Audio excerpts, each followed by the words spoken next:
Today I'm going to share with you a U.S. tourist coming down to DR and regretting it, according to his video. Let's take a look. What's up, everybody? I'm Jamie Gruber. I quit my $400,000 a year corporate job in 2021, and I moved down to Punta Cana, Dominican Republic with my family. And this channel is devoted to quitting your job, living your dream, and everything in between. I share a lot about the Dominican Republic because it's my current experience. And look, I've had nothing but great things to say about living down here. I think it's actually safer. I love the culture. I love the food, everything about it. This guy, though, he says he regrets going to the Dominican Republic without knowing a few things. So today I'm going to react to what exactly he says, the 7 things we need to know before coming to the Dominican Republic, what those are, and I'll decide if he's right or wrong. Let's take a look. What's up, guys? If you've been thinking about going to the Dominican Republic, you reached the right place. Let me start off by saying this video will be mainly geared towards Santo Domingo, but a lot of the topics still apply for other places like Punta Cana. Now, if you are thinking about Santo Domingo and it'll be your first time, let me just tell you this is a different beast. This is not like going to a resort. This is not like going to a vacation island. You will be in the city and you will experience the day-to-day life of a Dominican. Now, that's not to scare you, but I do want you to be prepared. Now, let's get into the top 7 things no one told me before my trip to Santo Domingo. Number 1. I love this. I love this is this whole thing about, like, be prepared. You're going to be in, wait for it. You're going to be in a city.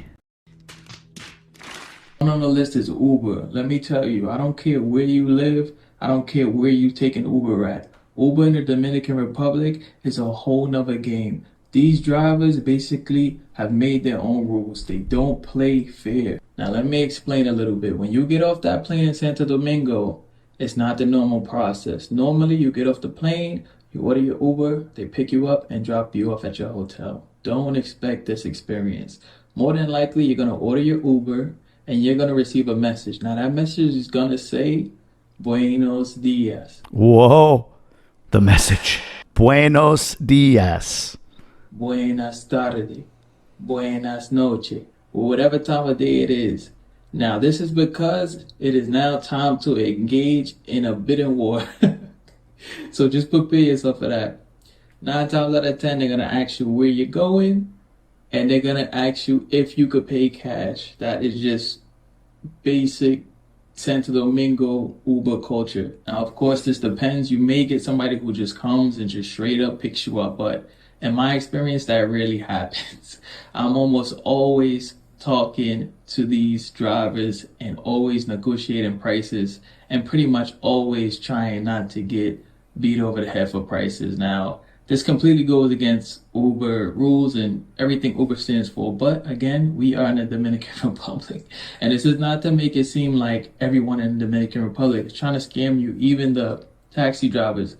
But you got to understand, this is how they make a living. And they're coming in with the perception that you're an American, you're a gringo, you have the money to spare. So it's just something to look out for. Now, I'm going to make a video on this just to list how I beat this Uber scheme, I call it. But just keep your eyes out for the Ubers, man, because they're definitely not anything to play with. And if you just go and get off the plane expecting to have a normal Uber experience, you're going to be in for a big surprise.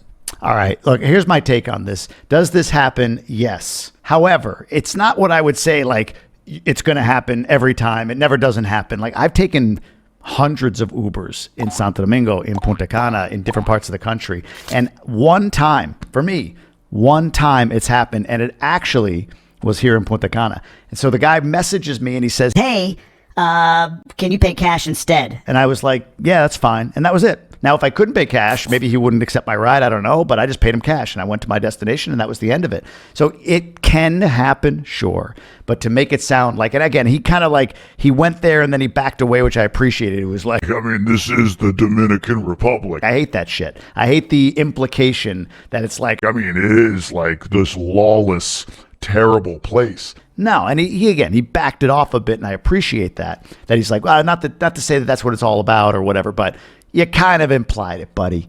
You kind of implied it, so watch yourself.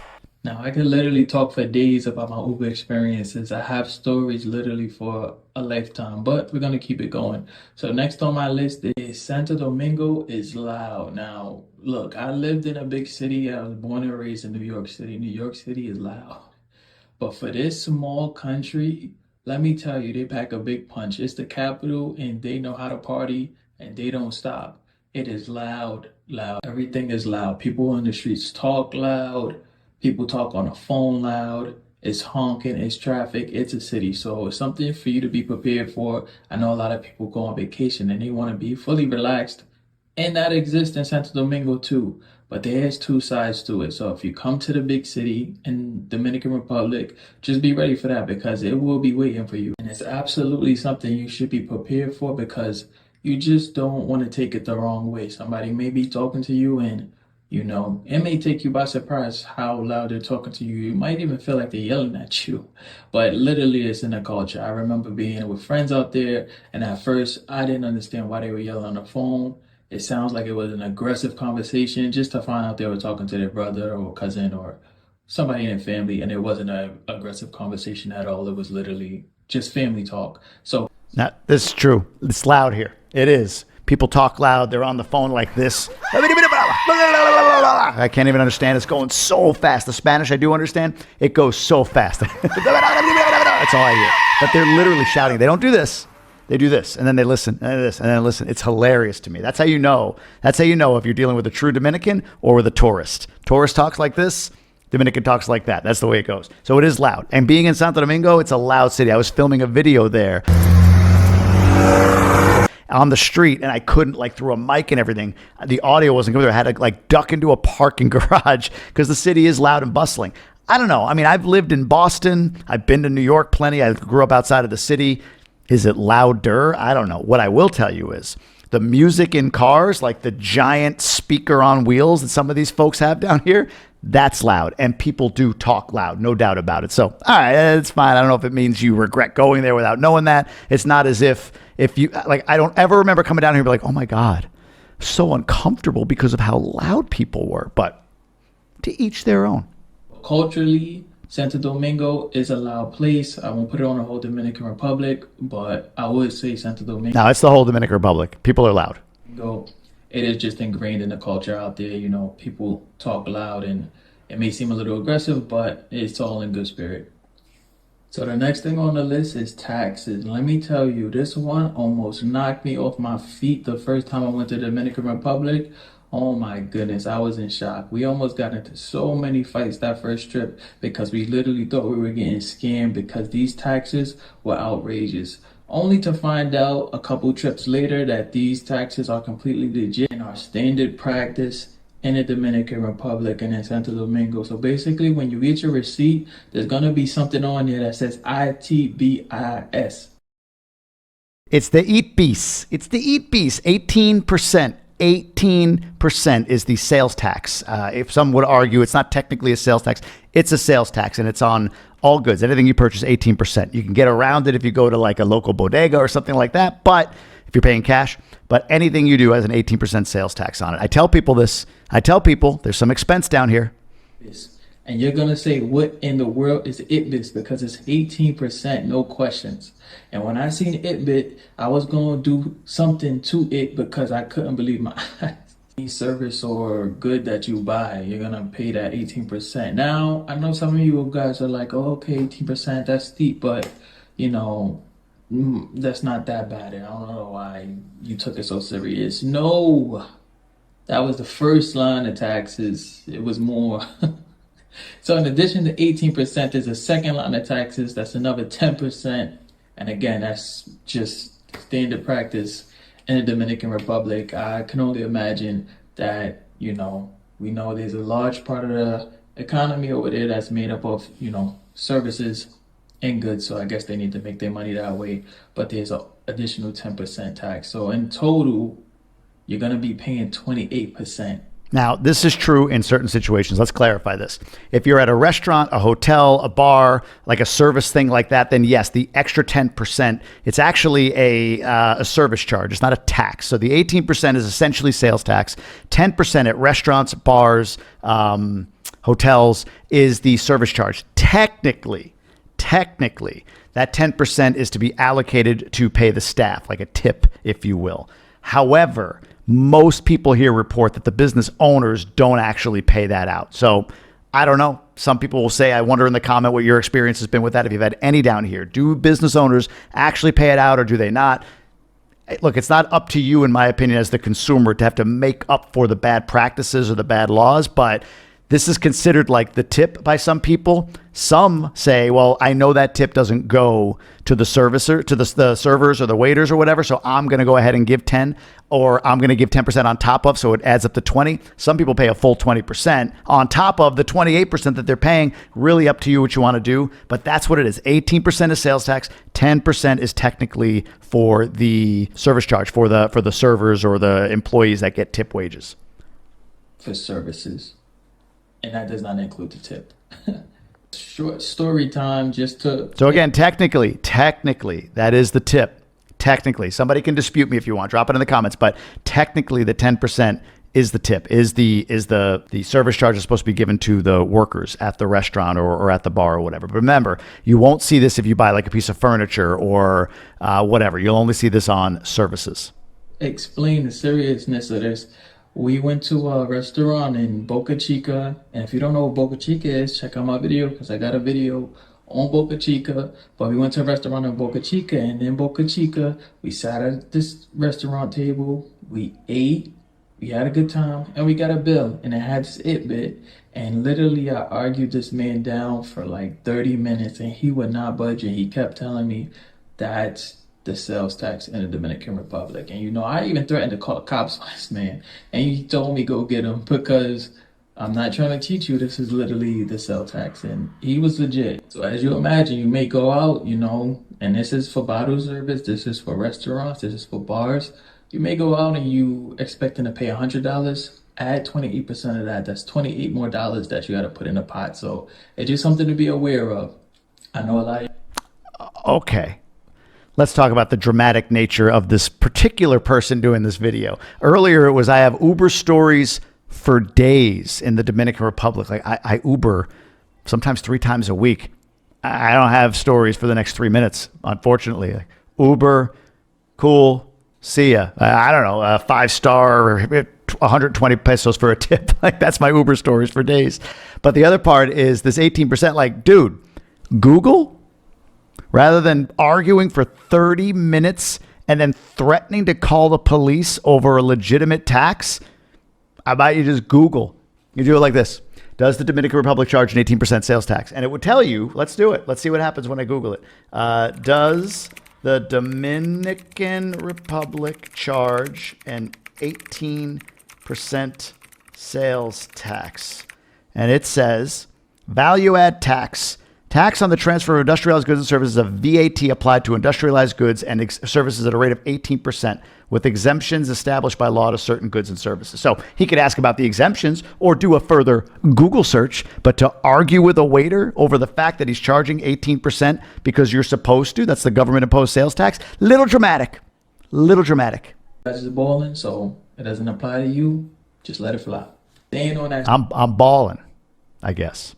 Same topic, let's talk about tipping. Now, again, a lot of us from the United States, tipping is just whatever. We don't think too much about it. If we want to, we do it. If we don't, we don't. Well, in Dominican Republic, it's completely different. Now, I'm not saying somebody's going to come and beat your face in if you don't tip, but let me tell you, they expect it. And the reason why is because employees normally don't get paid an average salary, like, you know, if you worked at Target or wherever in the States, they usually literally only get paid by tipping. So if you don't tip, that person basically doesn't get paid from that hour or whatever they spent servicing you. So just keep that in mind when you're out there. Keep a couple extra dollars for tipping. It's not gonna kill you, I'm sure.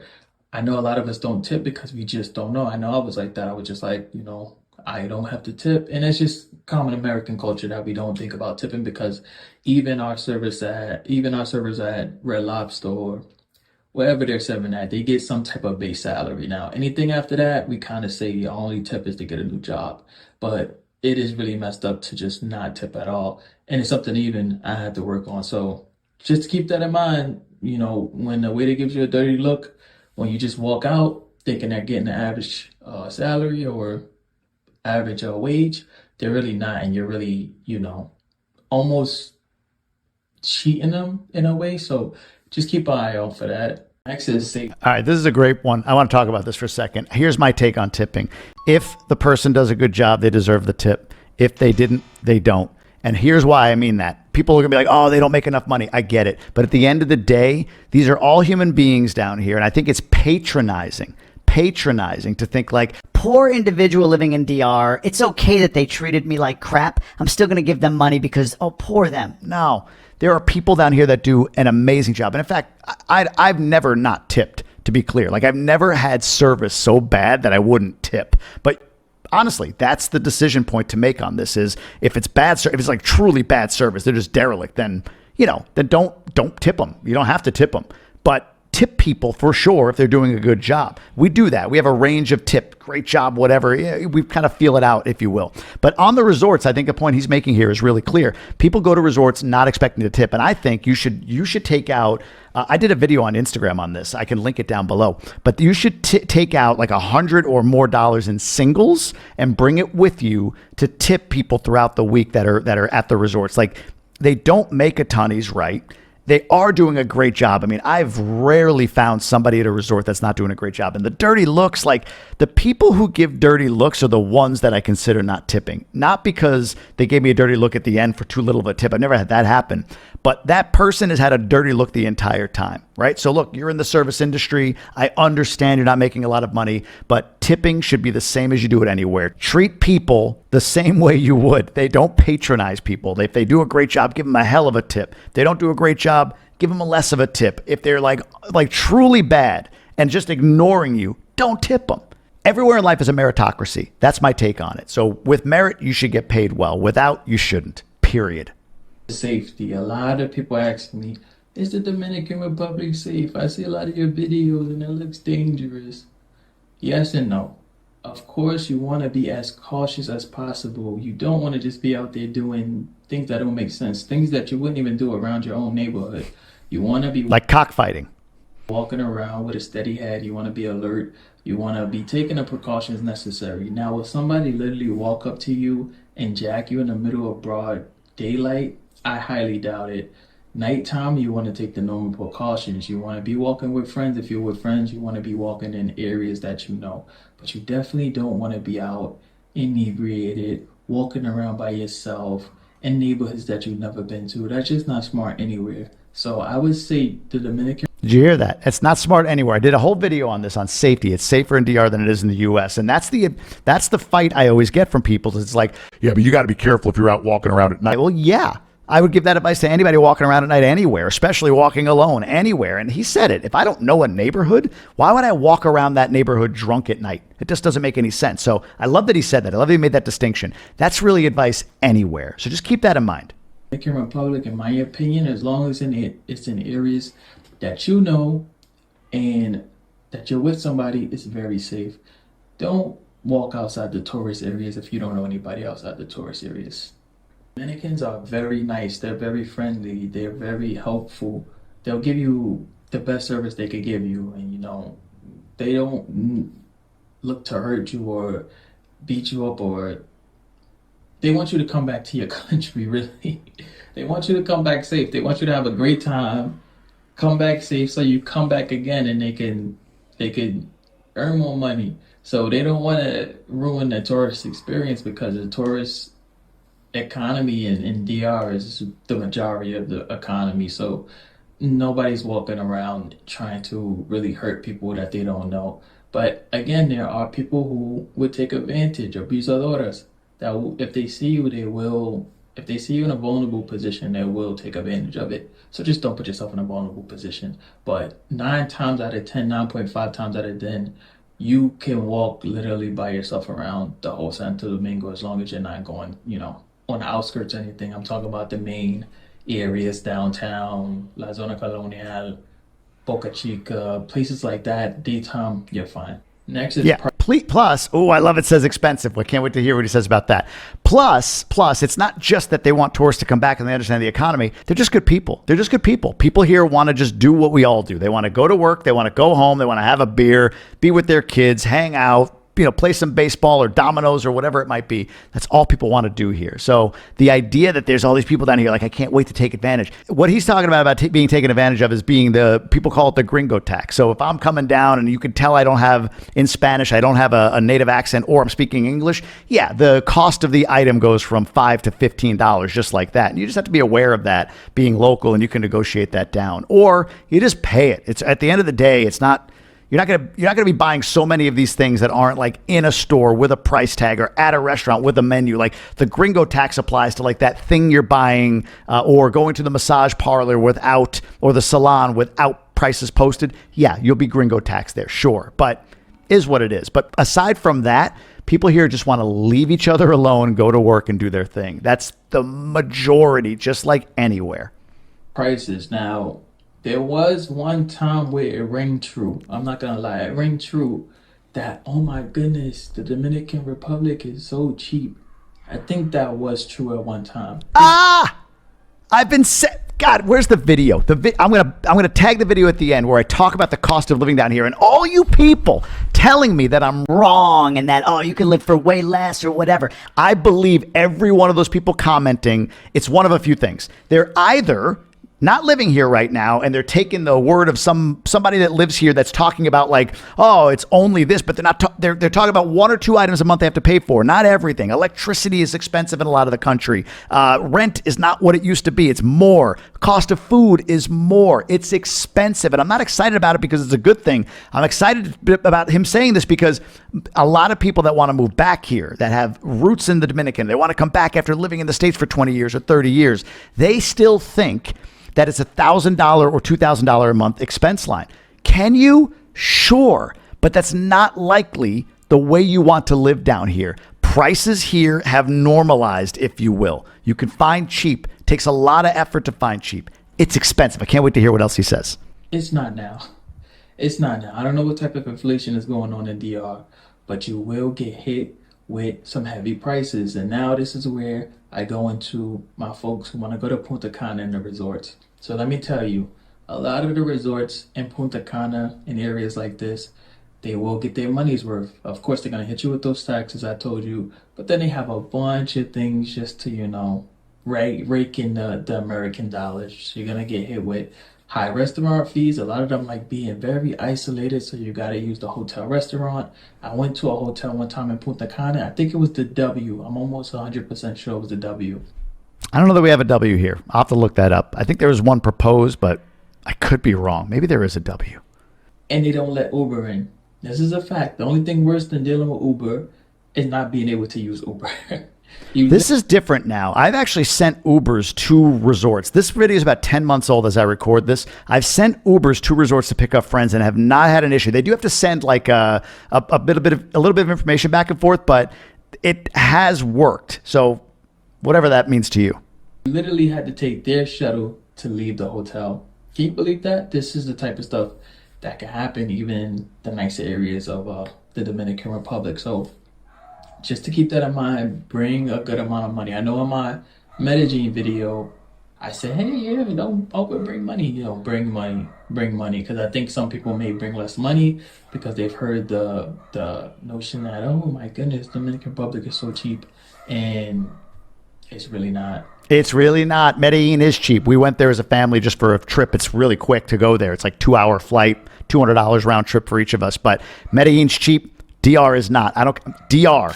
Not saying it's the most. Punta Cana is more expensive than Santo Domingo, than Sosua or whatever. But there's a minimum cost to live here. For those of you watching this video, the lady that cleans the houses that doesn't speak a lick of English, she's not watching. She has a different experience. For those of you watching this video, if you think you're coming back here to live for $1,000 a month,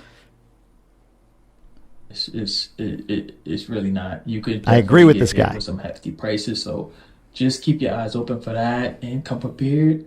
And don't think you're gonna have a cheap trip.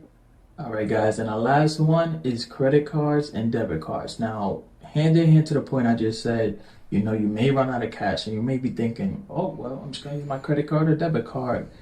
Just take precaution using them so loosely. I usually don't like using my cards because it just opens you up for so many scams. I know a friend who got scammed in the DR. This is important. Now, it doesn't mean like they're stealing your card, but I don't know. But I do know that if you don't write the price on the ticket or get the ticket at the end, the final amount, like they could add a tip to it and mark up your credit card. So you do have to be mindful of that. I always say get la factura, get it. And I got caught up in a situation. Luckily for me, it wasn't that bad. But just so you know, if you go to a restaurant, make sure you're taking a picture of your receipt and make sure you're crossing the line out in the tipping section if you're not tipping. And making sure if you do tip, you're taking a picture of the whole receipt with the tip you left and the total amount. So basically, one time my friend, he actually went to a restaurant and for whatever reason, he was rushing.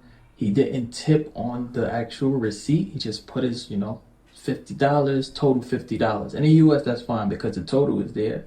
But again, there are some people who want to take advantage. Now, he did tip them in cash, but he left that tip section empty. And for somebody who's, in a tight position, they might write down, a little tip. All right. Well, there you go. So this is 7 regrets he has that he wishes he knew before going to the Dominican Republic. Obviously a sensationalized title. There's no regret in there. But the things he talks about are legit. In fact, if you want to hear more about the expense and cost of living, just click right here. I've got a video for you. Or safety, I got a video over on this side for you. So I'll put them right here. Over here and over here. A couple videos on expense and safety to give you a sense of it. But overall, really good video. And I think it gives you a really clear picture of it from a guy who came and visited in Santo Domingo. It's a little bit more expensive. It's as safe as anywhere. That's essentially his summary. It's as safe as anywhere. Don't forget that. And there's tons of great things here to do. You got to come check it out. Dominican Republic is incredible. I hope all of you get a chance to come down here. If you're thinking about moving down here, you won't regret it. And I love Punta Cana in particular, but wherever you decide to go, I hope it's great for you. Just be careful because it's more expensive than you believe.